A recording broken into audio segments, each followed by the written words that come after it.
obviously, there's a lot of focus on this second FA Cup semi-final, which is coming live on talkSPORT later on today. How are you feeling about it?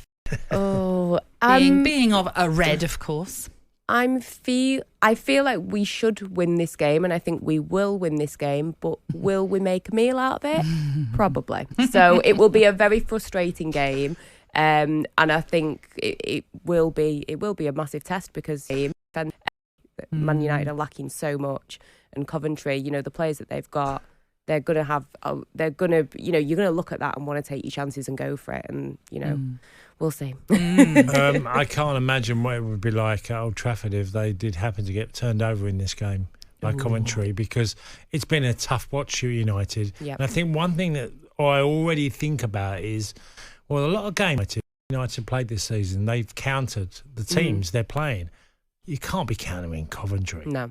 And there's no disrespect to Coventry, but you have way much more quality. You should be taking your game to them. Yeah. And I expect that from United. I think every United fan should expect that. 100%. We should be dictating play. Yes, this exactly. is our game to run. So, but it's Man United. I really do feel like they're going to make a meal of it. So I'm trying to be positive. But well, of course, the connections with Manchester United do overlap into Coventry, and I'm talking about the Coventry manager, Mark Robins.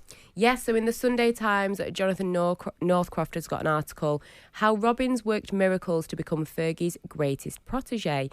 In this coach's king era, the understated and underrated Coventry City boss has saved, shaped and restored a proud club through old-school management like his mentor, Sir Alex Ferguson. So in the article, they've actually got a list of the managers that Fergie has created. We're going from Steve Bruce, Mark Hughes, Wayne Rooney, Solskjaer, Laurent Blanc even, Phil Neville, Dwight York, Tom Cleverley even. Yes. And it's talking about how Robins has been closer than any others to replicating elements of his old master. And they were talking to him on a Zoom call, and I will quote, when a reporter chirps too merrily about the excitement of playing Man United, Robin's stare carries immediate smile-wiping power, even filtered through a camera, and saying it actually reminded them of Sir Alex Ferguson. The article just talks about, saying his time at Coventry, a lot of the things that he's done there. He was a buffer between fans and the previous owner. He's changed a lot of things from buffer in the training ground. He banned mobile phones in the dressing rooms, and saying that 60 players of Sir Alex Ferguson's have gone on to manage league clubs in England, Scotland, or a similar level overseas.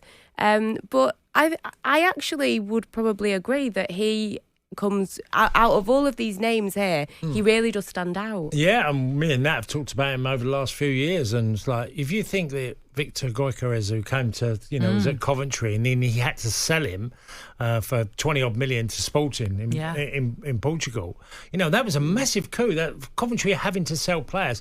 And then he goes and gets in at Ellis Sims, Amazing. Who's done brilliant for, I know Estonians will probably think, where did that come from? But given the chance, and he looks fit, and when he's fit, he's a handful. Well, should we do the Ellis Sims exclusive? Because he's, of course, has been talking ahead of this game. Yes, with the Mail on Sunday, A Tale of Two Cities. So he actually grew up supporting Manchester City. He says, I'm not a die-hard City fan. I wasn't, crying if they lost or anything. But he was in the academy. Now, most of the academy group, he actually says, aren't playing within the top 4 divisions now, but he talks about people like Foden, Cole Palmer, talking about the talent that they had, and he's just talking about this game as the most important game of his talent. He's 23 years of age, never played at Wembley before.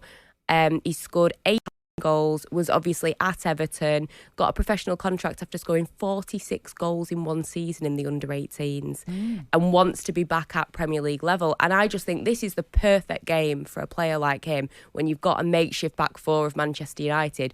This is what dreams are made of. You go into Wembley, you're in an FA Cup semi-final.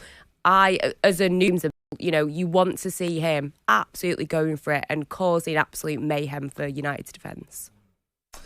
Would you agree, Cass? Yeah, look, he's done. I always, sometimes players have to move elsewhere to get their career on track, because he didn't really get a chance at Everton, and whether it's Sean Dyche, whoever's had to make a decision to sell him, even though he does look like he needs a centre forward, because Calvert's not getting goals of any note, and then Beto likewise. And the lad's grown. I think as well, because big centre forwards, I've always said this to people when I talk about big centre forwards struggle if they don't play because they look leggy, they can look lethargic, struggle. They need a lot of work. I remember John Dockey in Millwall saying to me, I'm going to work you every day and I'm going to work side every day and work you as hard as I can. I benefit from that. Yeah.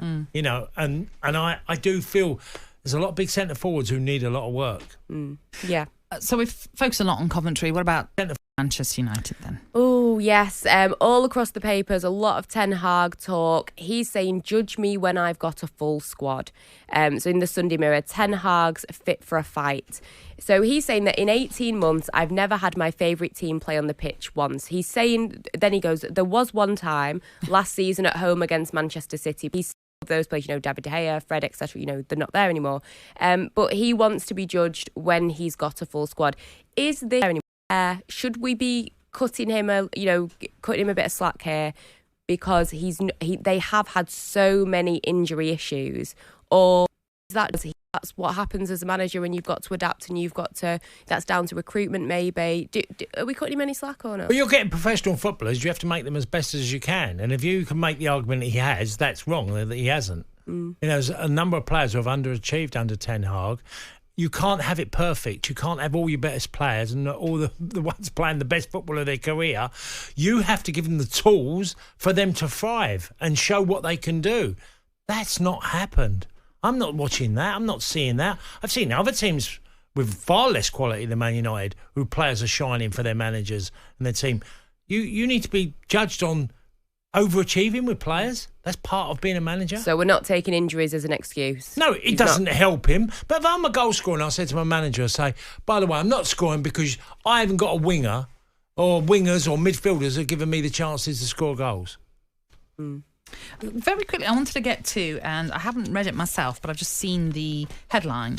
Emery factor could save Ten Hag. What's that? Yes, so this is talking about, I'll just get to it now, talking about United need a coach with skills of the Villa manager, but dearth of options in a busy summer may help the Dutchman keep his job. So yeah, it's quite an interesting one because as some of the biggest clubs look to new appointments, many will be wondering, where is our Emery? And this is the thing with Manchester United, and a lot of fans are saying, you know, Ten Hag, should he stay, should he go? Where are the other options? Where are the other managers? I cannot see Unai Emery making a move to Manchester United. I think Gabi Agbonlahor even said it, and obviously we know, you know, he loves Villa, but, you know, saying, why would you want to walk into the situation at Manchester United when you're in this position at Aston Villa? But can you think of any other names to go to Manchester United? Why would you say you wouldn't think he'd do that? What? Because of this, the way that things are at Villa, the way that he's being allowed to play the football that he wants, the setup there versus walking into, I think Gabby called it carnage at Man United. I think that carnage will be gone very quickly. I think there'll be a new action at that football club. Standards have slipped at Manchester United. All the things that were done under Fergie, there'll be owners before. So you're suggesting he could be tempted, Emery? Well, he was tempted to go to PSG. You know, PSG was a massive job in Champions League football. If he gets tempted, he's doing a marvellous job at Villa Park. I don't want him to leave. I know what a great club Villa is. But that doesn't mean that if Man United come knocking, that's a big problem for Villa because they're going to have to do something to really, you know, term to get his pen to paper to stay at Villa Park. Because many other, you know, I joined Villa. Graham told me he wasn't going to take the England job. And he did. He took it literally 4 months later, because he was tempted. It was always one of his ambitions. Okay. Well, one player I'm sure, and not the only player, that would want Unai Emery to remain at Aston Villa is Ollie Watkins. I know there's a story about him in the papers, which we'll get to in about 15 minutes' time. There's plenty more as well that we'll get through, including Pep Guardiola, Nicholas Jackson as well, and many others as well. So for now, Angelina, thank you very much. On AM, on DAB, via the talkSPORT app and on your smart speaker. talkSPORT.